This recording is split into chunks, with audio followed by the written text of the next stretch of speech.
welcome to another episode of Ask Alice. Today I'm answering the question, how do I come up with the names for my characters? So there are three main ways that I name things. So number one, I'm going to preface this whole thing by saying I'm unusual in that I don't get attached to names. I come up with a name for a character and after that, the name typically sticks. But if I have to change a character's name, I don't care. I renamed a lot of characters in my book. So I renamed Emmerich. He did not start as Emmerich. Ginevra started as something else. Stefan's spelling changed. I renamed, there's a character in book 2 that is incredibly important named Griffin. He had an entirely different name to begin with. I renamed a couple of the sorcerers that come up in book 3. I had to change the way Morlock was spelled because nobody could say it right. Honestly, some names I'm attached to. Like if I had to change Alex, it would hurt me, but I don't care about changing names and characters so much because I pick them for a reason, but if it's not working, I will then go ahead and change it. Ligari also had a different name too. Like so many of my characters' names had to be changed for really legitimate reasons and I changed them because I just didn't care. So the ways that I pick my character names. So first of all, I try to go by, in my head, because the kingdoms are based on a Star Trek race, an ancient Greek city, and a historical period in Europe from a different country, I kind of try to stick with names that would be relevant or work for that particular area. I had someone complain about the fact that I had names like Edward and Victoria in my fantasy world. I'm like, that's fine, go ahead and complain all you want. I like having names I can pronounce in a fantasy. I hate when I have no clue how to say a name and it looks like someone just threw letters together. That drives me crazy. So you can hate my historical names all you want. I'm happy with them. But also because the kingdoms are based on different historical European countries, I kind of went for names from there in order to keep things straight in my head a little bit easier. But then the sorcerer names are just wonky because who else would have the weirdest names? Sorcerers, they have the weird names. But except for Alex, because her dad was human, so clearly she can't have such a weird name. But anyway, I have a couple different ways that I pick names. So when it comes to the worlds, I simply made up Torian. And I made up Orion and Agra and Warren and Dayton. All on my own. Same with the Southern Kingdom names. I just made them up on a whim and went with it. I had someone reached out to me and said one of them is actually a name in like a small town in India. Like, oh, did you pick this name from that? And I was like, no. I had no idea that was actually a name. And apparently another one is a name similar to someplace in Spain. And I was like, nope. No idea. Just made it up.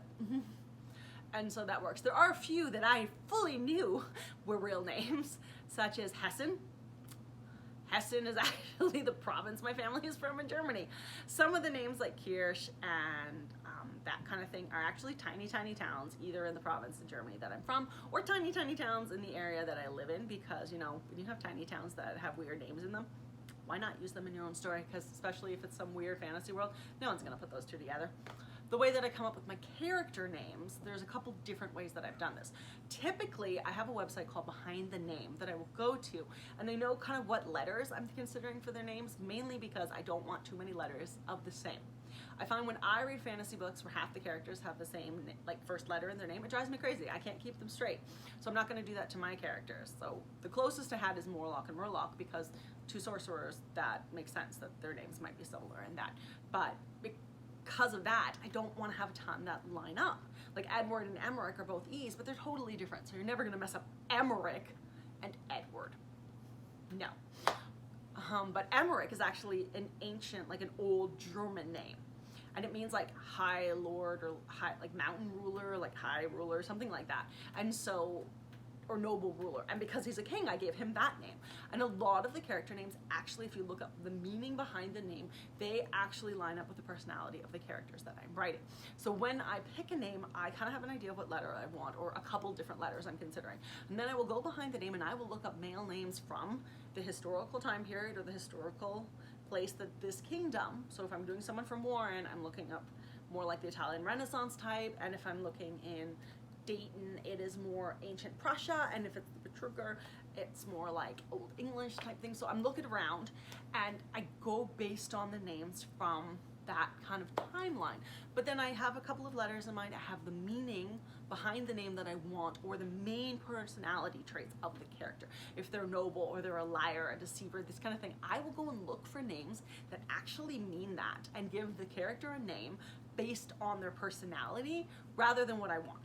So I don't care. I pick letters so that they're different from the other characters and that it's not getting mixed up with the people they're going to interact with a lot. Like that's how we have Jerome, is that it's very noble, it's old and that, but he doesn't interact like Jessica and Jerome. You're never going to mix those up. So his name is great because it pops out a lot from all the other names that are around. When I was doing some edits, I actually realized I'd used the name Nathaniel more than once, and then I had to fix that. But that was okay. That was funny when I figured that one out. I was like, oh, snap. And then I had to run back and fix it because I ended up fixing the name that comes up sooner in the story than the way that came up later for whatever reason. But I had fun doing that.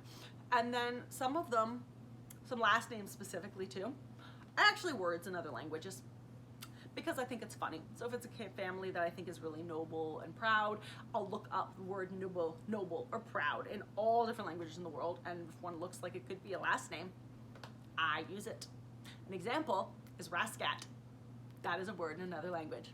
And I'm just gonna leave you with that so you can go and Google Translate the crap out of Rascat and see what exactly it means. So thanks for stopping by to Ask Alice, and if you have any questions for me, drop them in the comments. Bye.